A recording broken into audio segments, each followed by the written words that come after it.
¿Cómo debería ser la alimentación en el embarazo? Es una etapa especial el embarazo. Y creo que se habla poco. Creo que la información general para las mujeres en el embarazo a nivel nutricional es no comas carne cruda. Ya. Y ya está, ¿no? Ya. Después pasa el embarazo y tu hijo tiene un problema, por ejemplo, de obesidad y dices, claro, es que tu madre no comió bien lo suficiente. Y dices, joder. Yo animo a las mujeres a comer como que sea una etapa para comer de la mejor manera de su vida y a veces empieza un camino súper bueno para su salud. Digo, lo que le darías a tu hijo porque es lo mejor, eso es lo que tienes que elegir para ti. No es momento para preocuparse por el peso, ¿no? Al final, incluso dos mujeres que parten del mismo peso, que hacen lo mismo, tanto de actividad física como que comen lo mismo, pueden coger pesos distintos durante el embarazo. Entonces, mejor centrarse en el cómo y no en el cuánto. Hay ese mito, ¿no?, de que hay que comer como por dos porque tienes que crear un ser, pero en realidad los primeros meses no es tanta la demanda energética, ¿no? Quieres hacerlo bien, pero dices, madre mía, ¿a qué precio es? Rocío García Viso, también conocida como Rocío Matrona, ¿qué tal estás? Muy bien, muchas gracias por invitarme. Eres la primera matrona del podcast. Joder, qué placer, qué ilusión. Voy trayendo cada vez a diferentes profesionales sanitarios. Y la primera pregunta que muchas veces le hago es, oye, ¿qué haces en tu profesión? Es decir, ¿qué hace una matrona? Bueno, es una gran pregunta porque incluso muchas mujeres hasta que no llega el embarazo no lo descubren. Las matronas somos enfermeras especialistas y nos dedicamos a acompañar a las mujeres a lo largo de su vida sexual y reproductiva sobre todo, ¿no? Pero bueno, es verdad que muchas de nosotras estamos más enfocadas al embarazo, parto, posparto, lactancia, ¿no? Acompañar más ese proceso. Hay algunas que se especializan en sexualidad, en anticoncepción, en prevención o en menopausia. Yo, en mi caso, me dedico más a la parte de embarazo, parto, posparto. ¿Y qué diferencia hay con un ginecólogo en el sentido de funciones o de...? Porque digamos que yo tenía más ubicado al ginecólogo o ginecóloga en embarazo, parto y tal, y matrona, bueno, solo el momento del parto. Por así decirlo, enfermera que ayuda en el parto. Entiendo. Vale, pues bueno, a lo largo del embarazo las matronas acompañamos desde la parte de la información a la mujer, como de acompañamiento en el proceso, ¿no? De la información, de la preparación al parto, esto sí te suena a lo mejor, ¿no? Sí. Y después en el parto, durante todo el proceso, en realidad cuando es un parto normal, habitualmente solo está la matrona, ¿no? La matrona, el equipo de auxiliares, y los ginecólogos o las ginecólogas tienen cabida cuando haya una patología, cuando hay algo que resolver médicamente, ¿no? Entonces nosotras estamos preparadas para acompañar en la normalidad o en la fisiología y los gines para acompañar en el embarazo desde el diagnóstico y en el parto desde la patología, cuando hace falta que el parto sea instrumental o una cesárea, por ejemplo. Sí, también descartar pues enfermedades del niño, ¿no? Eso es. Y una cosa muy interesante porque al final yo recibo muchísimas dudas de muchas seguidoras porque el 80% de mis seguidores son chicas con respecto al embarazo. Cuando ya se quedan embarazadas, de qué pueden o no comer. No sé si a ti te llegan este tipo de dudas, que entiendo que sí, porque es como que entran en una psicosis de decir, oye, ya se replantean todo, ¿no? Es decir, no tienen dudas absolutamente con todo, que lo entiendo porque al final estás preocupado, ¿no? ¿Cómo debería ser la alimentación en el embarazo? Que además supongo que tiene diferentes etapas. Eso es. Bueno, es que es una enorme responsabilidad. O sea, es que es normal que te surjan dudas, ¿no? Incluso que tú pienses que te lo vas a plantear de una manera relajada, llega el momento y dices, ostras. A mí me escriben muchas veces, es verdad que el embarazo es una etapa en la que las mujeres se informan muchísimo, la mayoría de las veces. Además, yo digo que somos una generación, la generación que ahora estamos teniendo hijos, que nos han enseñado que todo lo que tenemos que saber se aprende estudiando. Entonces, pues buscamos información, nos nutrimos muchísimo y a veces eso nos ayuda a estar más tranquilas y otras veces a estar más alerta.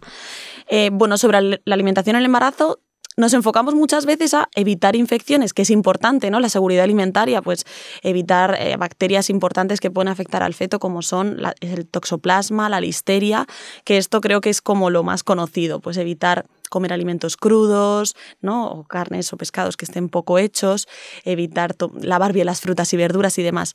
Fíjate que creo que esto es lo más conocido y a la vez lo que más preocupa, ¿no?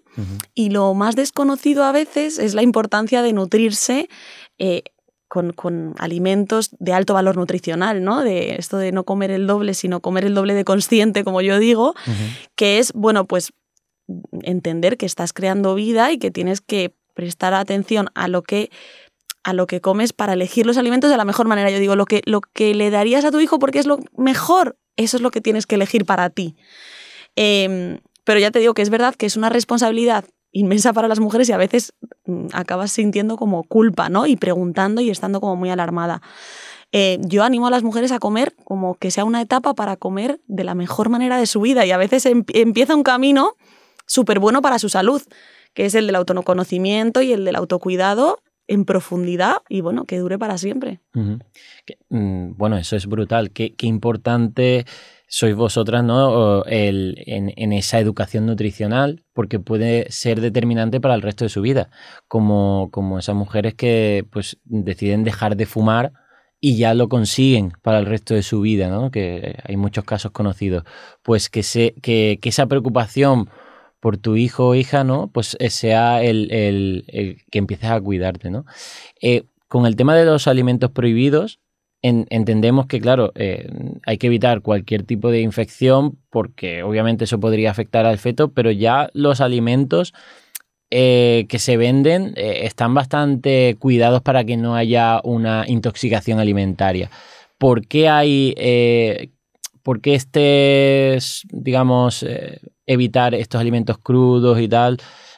Porque incluso para una persona, aunque el alimento esté en buen estado, podría conllevar riesgo. Sí, porque, por ejemplo, las bacterias, o sea, los alimentos están cuidados, se venden cuidados, pero específicamente en el embarazo, por ejemplo, un queso sin pasteurizar tipo brie, ¿no? O tipo Roquefort, que son quesos blandos sin pasteurizar, pueden contener la bacteria de Listeria. La Listeria en una persona que no está embarazada puede ser inocua, ¿no? O incluso pues, que te encuentras mal y demás, pero no tiene ninguna repercusión, y en el embarazo sí. Vale. Entonces eso es lo que quería escuchar, claro. Porque, a ver, toda precaución es poca, ¿no? Claro, total. Pero que digo, ostras, si una persona que no esté embarazada no le afecta, ¿por qué le afecta a una embarazada? Porque puede afectar al bebé, por esa sensibilidad, claro, hacia el desarrollo del bebé, que también incluso depende de la etapa en la que en el momento de desarrollo en el que tú contraigas esa infección. Pero bueno, pues de todas, evitarlo durante el embarazo. Y bueno, y que si puntualmente, a veces me escriben algunas mujeres súper preocupadas, es que he comido este queso, yo no sabía que estaba sin pasteurizar, y yo digo, bueno, ahora mismo ya no podemos hacer más que aumentar tus conocimientos para que no te vuelva a pasar y entender que la exposición ha sido mínima y claro, ya está, ¿no? Evitarlo de aquí en adelante. Y bueno, pues qué bien que has estado pendiente para que no te pase cada día y lo tomes todos los días. Carnes crudas o poco cocinadas, el tema del sushi, ¿qué otras cosas más? La miel, ¿no? La miel cruda, ¿no? Sí, la miel cruda. No tengo tanta información sobre esto. En general, los alimentos crudos fuera, es mejor evitarlos. Exceptuando pues, frutas y verduras bien lavadas que eso se pueden tomar, ¿no? Sí. También evitar, por ejemplo, que es muy típico del verano, la sandía abierta por la mitad, que incluso te venden ya en la frutería partida y tú no sabes el cuchillo si lo han limpiado con el típico trapo tremendo que dices, ostras, pues esa fruta abierta, expuesta en la nevera, que después te comes directamente, no es buena idea. Entonces, bueno, también la prevención va en las pequeñas cosas, sin obsesionarse, ¿no? Pero sí como teniendo como mucha consciencia, siendo más finos en esas cosas. Bueno, que es una etapa corta. Es verdad que yo cuando estaba embarazada, que mi bebé ahora tiene 7 meses, me llamó la atención que al final son bastantes restricciones. Y que es una responsabilidad muy grande, ¿no? Y yo a veces decía, alerta, ¿no? Jolín, pues sí, pues es como un poco incómodo porque, claro, quieres hacerlo bien, pero dices, madre mía, ¿a qué precio? Es bastante. Y en cuanto a cantidad, lo que has dicho tú de no comer el doble, sino el doble de consciente, hay ese mito, ¿no? De que hay que comer como por 2 porque tienes que crear un ser, pero en realidad los primeros meses no es tanta la demanda energética, ¿no?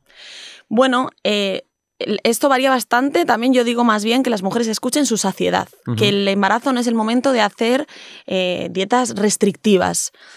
Si tienes hambre, come y elige los alimentos lo mejor posible. Y sé consciente de que tu cuerpo va a cambiar las necesidades probablemente de manera progresiva. O sea, probablemente segundo o tercer trimestre aumentan, por ejemplo, las necesidades de proteína. ¿No? Pues una mujer que pesa más o menos 65 kilos, pues aumenta las necesidades de proteína de 50 gramos a 70. Imagínate, es bastante, ¿no?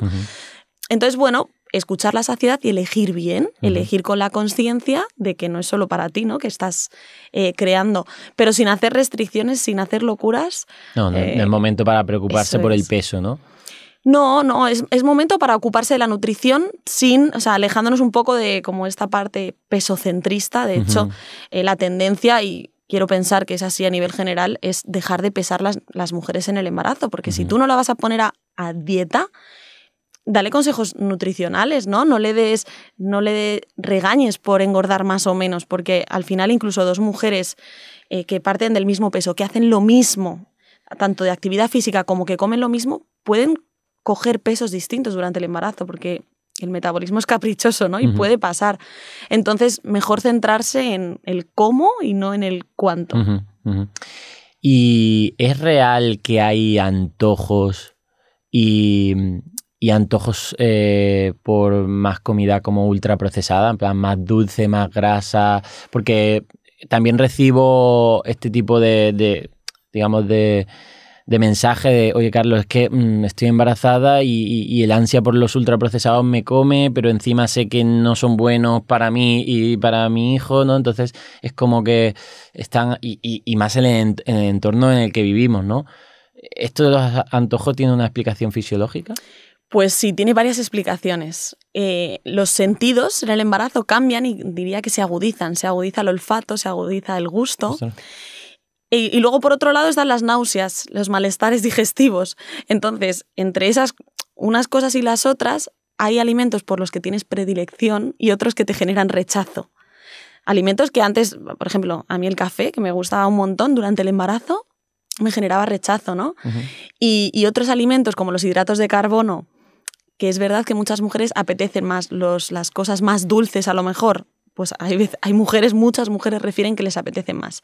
Yo siempre digo que se pueden permitir alimentos, los antojos son normales, pasan porque empiezas a tener como predilección por ciertas cosas y que puntualmente nos podemos permitir antojos que no sean tan saludables, pero que en general empecemos por la compra, ¿no? Que en casa tengamos cosas que nos sienten bien, que nos apetezcan, que en el embarazo sean especialmente gustosas para cada una, que esto de unas a otras cambia, pero que elijamos bien, ¿no? Pues la mayoría de las veces pues me apetece dulce y algo fresco. Bueno, pues en vez de cada día un helado voy a tomar cada día sandía. O melón, ¿no? O otra fruta que esté muy fría, o voy a hacerme yo helados en casa. A mí me dio por la sopa al principio. en el primer trimestre me apetecía mucho líquido. Y fíjate, me apetecían hidratos de carbono.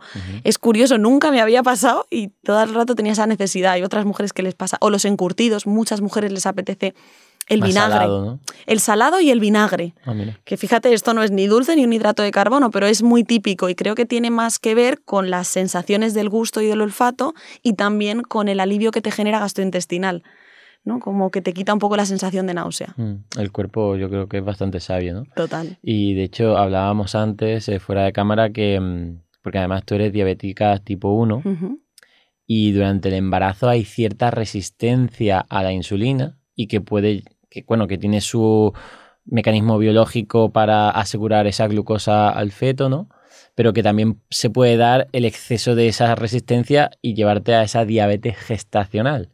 ¿Qué ocurre en esta diabetes gestacional? Bueno, pues la diabetes gestacional es una diabetes que está inducida por las hormonas del embarazo, que hace que tengas más resistencia a la insulina de lo normal, que en el embarazo de base, de la mitad del embarazo hacia adelante, ya hay más resistencia a la insulina, pero de repente si tienes una resistencia sobredimensionada, pues tus glucemias, la glucosa en sangre, aumenta por encima de lo normal, ¿no? Y eso hay que controlarlo para que no tenga repercusión pues, en el bebé o en la propia salud de la mujer. ¿Y eso es cómo se controla? ¿Cómo se detecta una diabetes gestacional, por ejemplo? Pues se detecta a través de un screening, de una prueba de descarte que se hace en la semana 26-28, que es una sobrecarga de glucosa. Que por cierto hay muchas chicas que me dicen, me han hecho tomarme una alternativa, sí. Esto y no lo entiendo. Y digo, bueno, a ver, es una prueba, tampoco tienes que preocuparte, ¿no? Sí, es verdad que, bueno, pues que está un poco en tela de juicio esta parte de ofrecer alternativas a las mujeres y que no siempre tengamos que dar 50 gramos de glucosa para medir la glucemia antes y después de esa sobrecarga, porque, bueno, porque probablemente con el tiempo y ya existe la posibilidad de hacer otras mediciones que también nos hablen de si hay riesgo o no hay riesgo de diabetes gestacional, que es lo que nos dice esa prueba, ¿no? Porque ni siquiera es diagnóstica. O sea, esa sobrecarga de 50 gramos que se llama test de O'Sullivan se hace y si da positivo, después te hacen la prueba diagnóstica, que es una sobrecarga de 100 gramos de glucosa. Que encima es más. Que es bastante más. Entonces, bueno, es verdad que a partir de la semana 26-28, que es cuando puede empezar a subir la resistencia a la insulina, se hace esta prueba, pero que también, viendo los niveles, cómo se comporta la glucemia de las mujeres en esas semanas, también podríamos hacernos una idea de si está desarrollando o no, o hay riesgo mayor o menor de que desarrolle una diabetes gestacional. Me gustaría mucho que fuera por ahí el camino y creo que ese es el camino, ¿no? El de no tener que hacer sobrecarga a todas las mujeres, pero bueno, ahora mismo es como lo que más evidencia tiene. Entiendo que un alto consumo de azúcares refinados, harinas refinadas, lo que llamamos los ultraprocesados, ¿no? Las galletas, bollería, tal, este tipo de productos puede aumentar el riesgo de diabetes gestacional, ¿no? Así es, claro, sí, predispone más a diabetes gestacional y a preeclampsia, que es la enfermedad del embarazo relacionada con la tensión arterial. O sea que sí, claro. ¿Por qué? O sea, ¿qué ocurre en esa enfermedad, la preeclampsia? La preeclampsia es una elevación de la tensión arterial inducida igual por las hormonas del embarazo y relacionada también con la placentación, con la placenta y demás. Y a veces va de la mano de la diabetes gestacional, ¿no? Entonces, bueno, pues sí, pues una dieta como demasiado rica en grasas trans, en ultraprocesados, aumenta el riesgo de estas dos patologías que pueden afectar al bebé, claro. Bueno, y de base, aunque no haya este tipo de patología, la alimentación que tomas es lo que te dice, ¿no? Afecta, le da como esa epigenética, ¿no? Que de hecho hay el debate de la obesidad, que a veces somos muy reduccionistas, ¿no? De esta persona es obesidad porque quiere, ¿no? Y sabemos que es una condición multifactorial. Una de ellas es, por ejemplo, la alimentación de la madre. Es decir, imagínate lo que tú decides en cuanto a tu peso en algunas personas, que tú no decidiste lo que comía en ese momento tu madre durante el embarazo, y eso te puede afectar a desarrollar, digamos, con mayor facilidad un sobrepeso y obesidad, ¿no? Es decir, que hay tantos factores, ¿no? Y uno de ellos se está viendo que durante el embarazo suceden cosas que pueden predisponer, obviamente no determinar, pero pueden predisponer a cosas futuras, ¿no? Sí, a ver, en realidad, si lo que tú dices es la epigenética, ¿no? Es el ambiente en el que le estás dando, aparte de pues todos tus genes y demás. Lo que pasa que esto me cuesta un poco exponerlo porque es como más responsabilidad, más culpa a las mujeres también. Pero hay que saber diferenciar entre culpa e información de ayuda, ¿no? Sí. Total. No estás juzgando. Tú, además, cuando ya hablamos desde una postura de profesional de la salud, cuando das información de lo mejor, no estás juzgando para nada a las personas, ¿no? Claro, bueno, depende. Hay veces que sí. O sea, creo que la línea es como muy fina, ¿no? Yo me gusta preguntar en plan, ¿qué tal te estás sintiendo con la comida en el embarazo? ¿Sientes que puedes comer lo que quieres, que puedes elegir los alimentos, o que por cómo te encuentras comes lo que te pide el cuerpo, porque es que a lo mejor tienes unas náuseas que te encuentras fatal y que solo tu cuerpo retiene X cosa que no te gustaría o no hubieras elegido, porque a veces pasa, ¿no? Entonces, creo que hay que dar la información, pero también recibir el contexto de cada uno. Claro, recibir el contexto de cada uno, y una vez me dices, pues sí, mira, pues la verdad que estoy comiendo bien, o siento que puedo comer de todo, qué bien, y estás comiendo pescado, ¿sabes que el omega 3 es importante? Pues mira, el pescado es que me da muchísimo asco, es que a lo mejor hay que suplementarlo, ¿no? O estás comiendo suficiente proteína, pues fíjate que yo es que siempre llevo una dieta baja en proteína animal. Bueno, pues vamos a intentar utilizar proteínas vegetales o porque es una etapa especial el embarazo. Y creo que se habla poco. Creo que la información general para las mujeres en el embarazo a nivel nutricional es no comas carne cruda. Ya. Y ya está, ¿no? Ya. Y claro, y después pasa el embarazo y tu hijo tiene un problema, por ejemplo, de obesidad y dices, claro, es que tu madre no comió bien lo suficiente. Y dices, joder, que es tremendo, ¿no? Sí, Pero sí. está bien hablar de esto, como abrir estos melones para acompañar a las mujeres así también, ¿no? Solo porque muchas mujeres saben, no puedo tomar alcohol, no puedo comer jamón. Ya está. Y es muy, muy reduccionista y luego es, joder, es que nadie me dijo esto. Pues es cierto, tienen toda la razón. Claro. A nivel de suplementos, ¿hay alguno que sea obligatorio y alguno desaconsejado y alguno aconsejado? ¿Cómo va el tema de suplementos en el embarazo? Real Fooders, acabamos de sacar nuestro nuevo café de especialidad, el Café Real. ¿Qué tiene de especial este café? Pues bien, es de un origen 100% arábiga con un tueste ligero. Este tueste lo hacemos controlado para que no genere acrilamidas, que son un compuesto que no es beneficioso. Pero además el origen de este café, que es una mezcla entre Colombia y Etiopía, está destinado a coger variedades que tienen alto contenido de antioxidantes. ¿Por qué? Porque tienen más de 2.000 metros de altura. Normalmente, pues un café puede estar entre 1.000, 1.200, 1.500 metros de altura. Pues este tiene más de 2.000 metros de altura. A esa altura la planta genera más antioxidantes para protegerse de un clima más adverso. Y esto es lo que conseguimos, pues que tengas en tu taza de café diaria un producto saludable, rico y además antioxidante. Ya lo tenemos en la web, lo dejamos en la descripción, así que ya lo tienes disponible, pruébalo y me cuentas. Bueno, se recomienda suplementar especialmente, o sea, hay varios suplementos que pueden venir bien y que va a haber que individualizar porque depende de la dieta, ¿no? Como hemos dicho, el omega 3, que es súper importante, y el pescado, pues depende de la alimentación de esa mujer.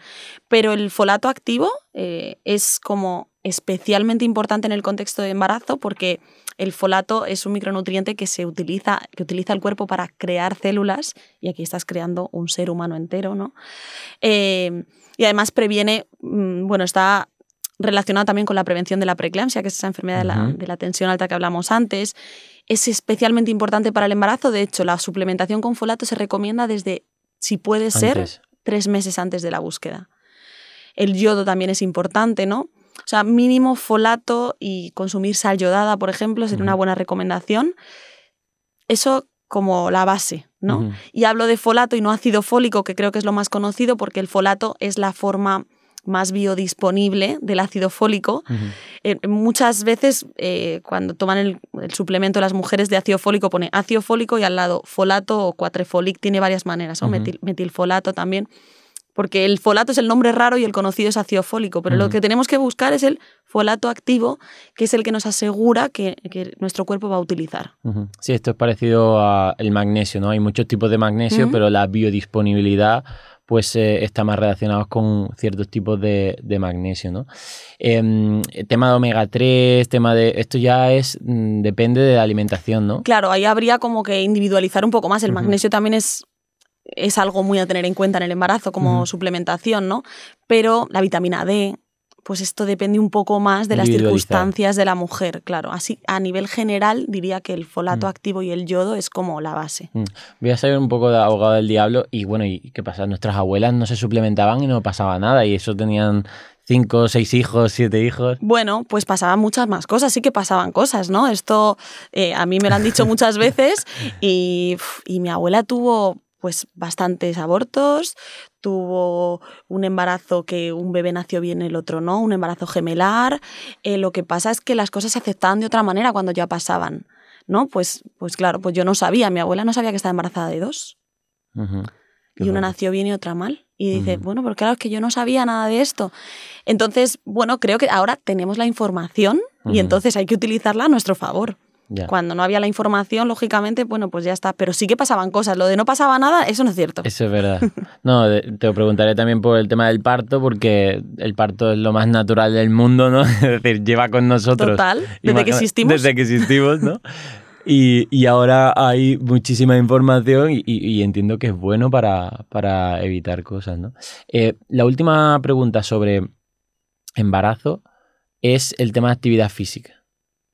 porque creo que también es una recomendación importante. Y de nuevo, que no es de meter más sobrecarga a la mujer de lo que tiene que hacer y como no lo haga está siendo mala Total, madre. Es que yo creo que hay diferencias, ¿no? Porque entiendo que vosotros, yo no me meto en este tipo de recomendaciones, pero sentís un poco decir, oye, a ver si estoy sobrecargando, ¿no? de tareas, pero oye, si esto es lo bueno, ¿no? Absolutamente. Es verdad que yo soy súper cauta siempre con todo esto, siempre ando como con pies de plomo porque no quiero que nadie sienta que está haciendo menos de lo que tiene que hacer, ¿no? Pero bueno, tampoco quiero que nadie... siga entendiendo, ¿no? Claro, siga entendiendo que el embarazo es un estado naturalmente de reposo, porque eso no es cierto, ¿no? Que es que históricamente, a nivel social, históricamente me refiero a los últimos 50 años... médicos diciendo, no hagas, ten cuidado, quédate en casa, Eso ¿no? es caminar, ¿no? En plan, pasas de repente a tener una edad 50 años mayor que la tuya en la que caminar es un deporte. Sí.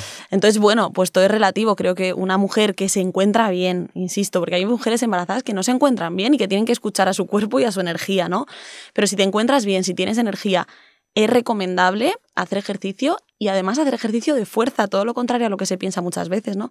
No, cuida, no cojas una pesa que estás embarazada.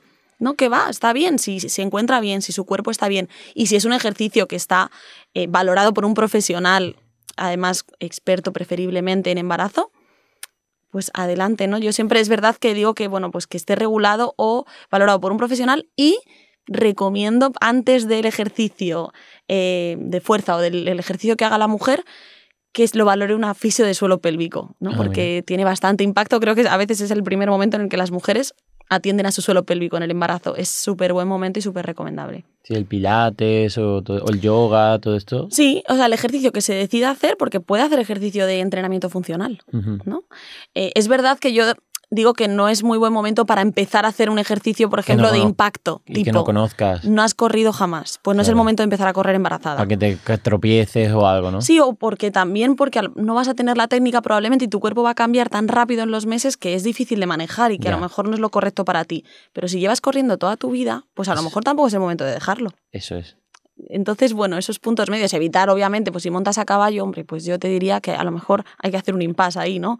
O ejercicios que puedas tener un accidente o que sean de contacto, pues ahí sí que evitarlos, pero la actividad física y el ejercicio dirigido, enfocado al embarazo, genial y cuanto más mejor. ¿Y algún que otro hábito? Bueno, entiendo hábitos que son comunes para cualquier persona que quiere estar sana, que incluye también...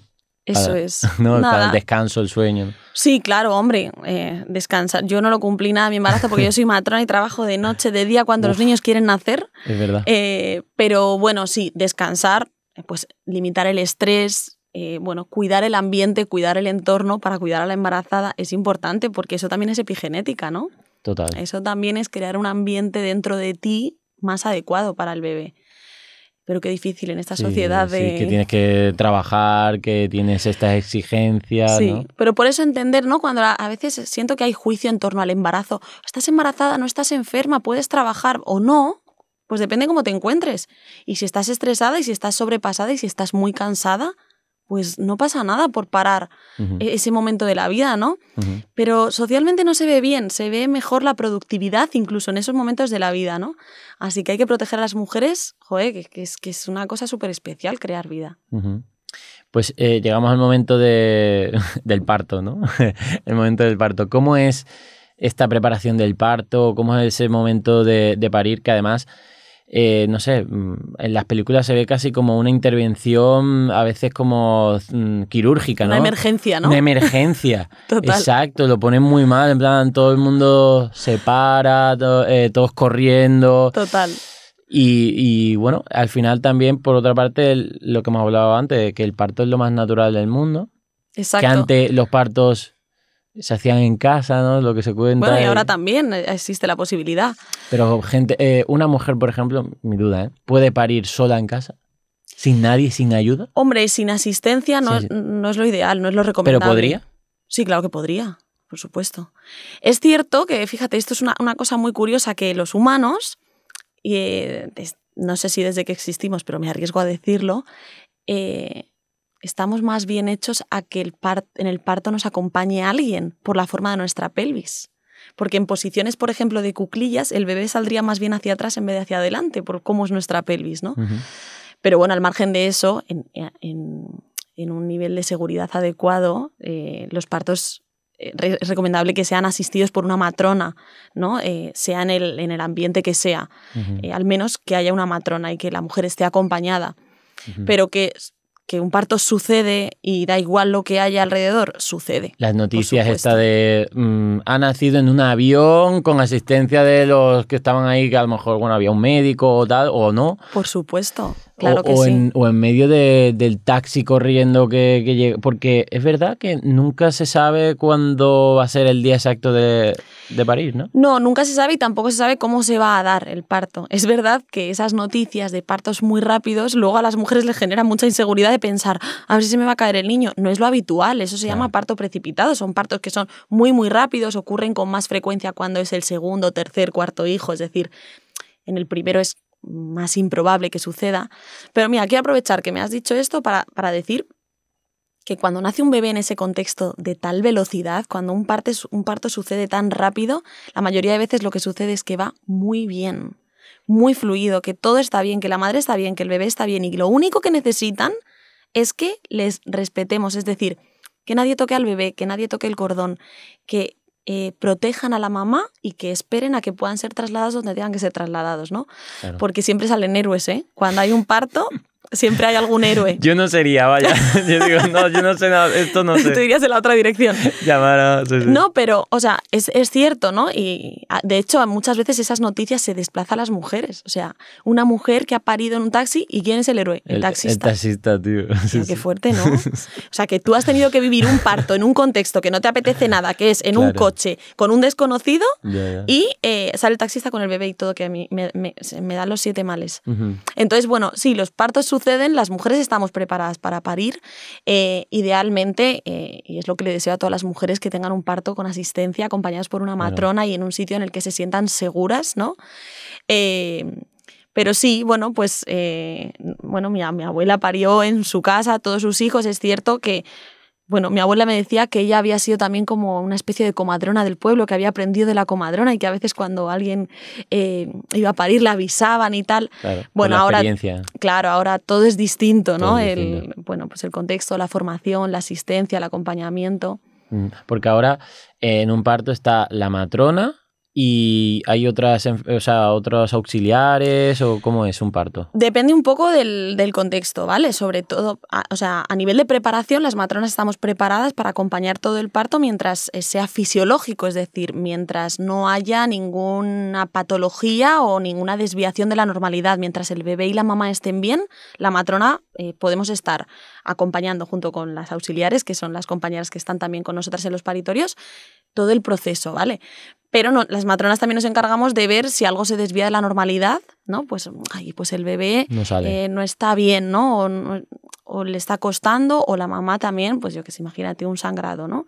Pues contamos con nuestros compañeros, los ginecólogos, les avisamos para valorarlo en conjunto y ellos pues puedan hacer lo que consideren en función de esa desviación de la normalidad. En otros contextos, por ejemplo en la sanidad privada, muchas veces trabajamos en conjunto desde el principio. Gine y matrona, ¿no? Incluso los ginecólogos o las ginecólogas acompañan y asisten los partos normales. Pero no por falta de preparación de la matrona, que muchas veces a mí me preguntan, ¿pero las matronas podéis acompañar partos vosotras solas? Y digo, claro que sí, ¿no? Que lo puedan hacer los ginecólogos también no significa que para nosotras sea una cosa como que no sepamos o que no podamos hacer. Pero bueno, es verdad que depende un poco del contexto y entre países varía bastante también. Y el tema del dolor, de si utilizar fármacos que minimicen el dolor, ¿eso es bueno o malo? ¿Eso es decisión de quién? ¿De la mujer? ¿De la matrona? ¿Cómo es? Siempre de la mujer. Imagínate que yo tengo que decidir sobre el dolor de los demás. Ya. Sería tremendo. ¿Pero afecta algo al feto? Bueno, al bebé no tiene por qué afectar directamente, ¿vale? Es cierto que el parto fisiológico 100% es sin utilizar fármacos de ningún tipo, ¿vale? Pero, pues la epidural es el único analgésico y la única forma analgésica de administración y tal, suficientemente potente para aliviar el dolor en el parto, ¿vale? Y bueno, es una decisión de la madre que en el contexto del parto, pues en la mayoría de sitios pueden elegir. Y bueno, pues diría que en la mayor medida que afecta a la dinámica del parto es en el movimiento, ¿no? Que disminuye bastante la capacidad de movimiento de la mujer, que bueno, que se puede intentar pues contrarrestar con posturas facilitadoras del parto, que las matronas estamos formadas en ello, que se llama biomecánica, ¿no? O también hay, bueno, pues dosis de epidural un poco más bajas que permiten más movimiento de la mujer para contrarrestar un poco ese, bueno, pues eso que no favorece el parto de quitarle el dolor. Había leído o escuchado alguna vez que el parto por cesárea no es lo mejor, obviamente, para el bebé, porque como que no... Hay una parte de la microbiota vaginal, ¿no?, que es importante. ¿Esto por qué es? Bueno, porque el canal del parto hace que el bebé se cargue de una microbiota está pensado para que el bebé pase por allí, ¿no?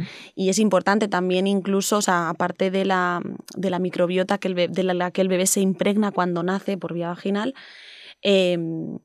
bueno, también esas presiones que tiene y esa adaptación inicial, ¿no? Hay personas que piensan que cuando sale por cesárea es como mejor para el bebé, más fácil. Más seguro, ¿no? Y realmente les cuesta un poquito más adaptarse a veces cuando nacen por cesárea que cuando nacen por la vía vaginal, porque están pensados para pasar por allí. A veces no se puede, ¿no? Y a veces la cesárea sí que es el mejor camino para ese bebé o para esa mamá o para esa circunstancia. Pero si pudiéramos elegir en circunstancias normales. Lo ideal para madre y para bebé es la vía normal. Claro. Y bueno, pues pasamos, por ejemplo, a la lactancia, que también hay muchos mitos, muchas dudas y también mucho debate, ¿no? Por el tema de lactancia materna, lactancia artificial, ¿no? También yo recibo muchos mensajes de decir, oye, Carlos, esto de la lactancia artificial, mira los ingredientes, que si aceite de palma o no sé qué. De nuevo, yo totalmente desconocido, digo, mira, no puedo aconsejarte nada. Yo lo único que sí que sé, que obviamente la lactancia materna, cuanto más tiempo, mejor. Sí. ¿No? Podría ser una recomendación que yo le dijera a alguien que me pregunta sobre la lactancia materna, oye, cuanto más tiempo, mejor. Sí. Pero, es real fooding en estado puro, sí, la lactancia materna. Claro, porque además se recomienda de forma obligatoria hasta los 6 meses, ¿no? Bueno, eso es obligatoria.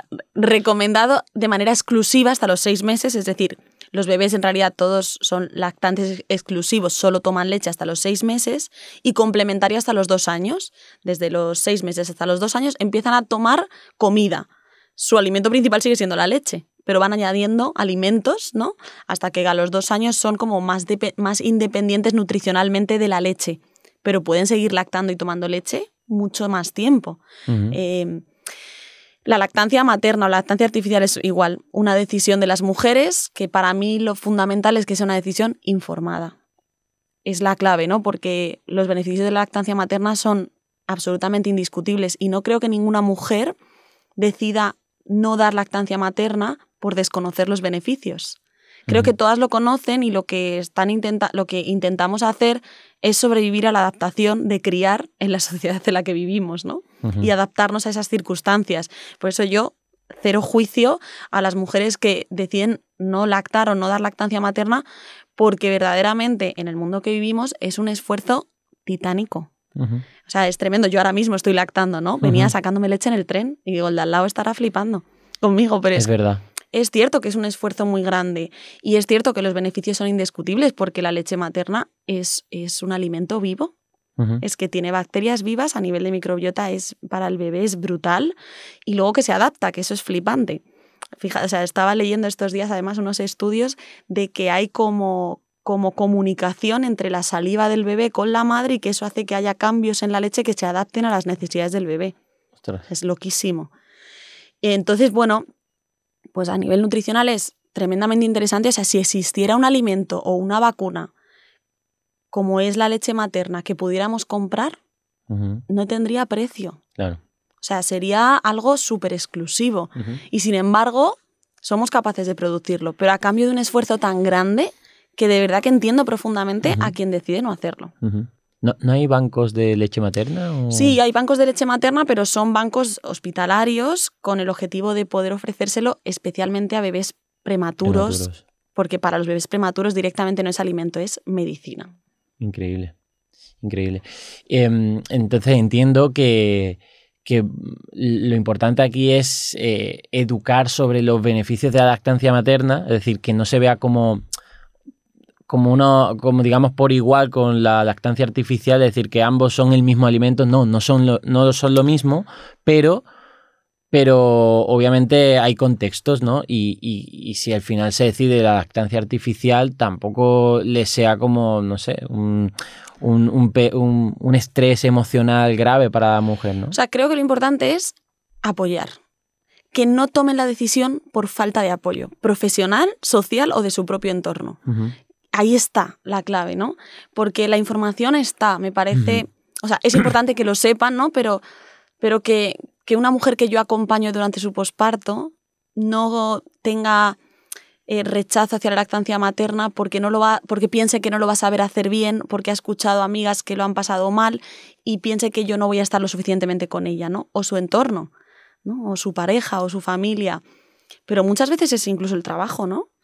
En plan, claro, es que tengo que volver al trabajo en 3 meses y es que yo, entre unas cosas y otras, es que... Imposible. Es que es difícil compaginarlo. Claro, entonces creo que la clave es la información, pero que eso lo saben casi todas las mujeres, lo de los beneficios. Vale. Yo, de hecho, no incido mucho en ello porque creo que aumenta la culpa.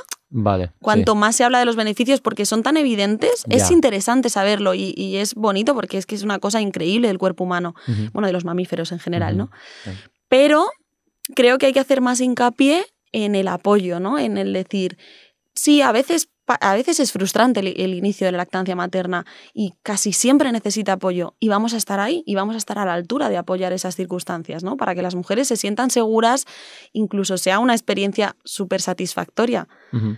Que, bueno... Sí, y con respecto a la lactancia artificial no hay que preocuparse normalmente están bastante bien formuladas y reguladas, ¿no? Es decir, ¿o hay preferencias, hay mejores o peores, considerarías? Bueno, está súper regulado, porque imagínate, ¿no? Que unos niños comieran mejor que otros, está súper regulado, es verdad que hay matices, siempre tendríamos que, bueno, pues mirando los ingredientes, evitar que tuvieran edulcorantes, que a veces pasa. ¿Y los hay? Sí, pero o sea, como en muy pequeña medida o cuando... en las leches de inicio están súper reguladas, son muy parecidas, son estándares, ¿vale? Casi, ¿no? Sí, que es la tipo 1. Uh-huh. Pero en las tipo 2, 3, ahí ya sí que empieza como a haber... No está tan regulado uh-huh. y sí que empieza a haber matices en los que hay diferencias entre unas y otras. De hecho, se puede utilizar la tipo 1 casi durante todo el tiempo uh-huh. Del bebé. Pero bueno, esto es algo como más también a consensuar con el pediatra porque ya son etapas como más tardías, ¿no? De la nutrición del bebé. Claro, porque vosotros ahí ya nos metéis tanto a nivel educacional en la alimentación de los bebés, ¿no? Claro, la alimentación complementaria, o sea, a partir de que ya la lactancia ya despegó, sí es verdad que acompañamos a las mamás si tienen dificultades de lactancia a largo plazo, incluso en el destete, ¿no? Cuando uh-huh. van a dejar la lactancia. Pero a lo largo de la nutrición del bebé, sobre todo los que más se encargan pues son las enfermeras de pediatría, los nutricionistas específicas, uh-huh. ¿no? Expertas en nutrición pediátrica o los pediatras. Uh-huh.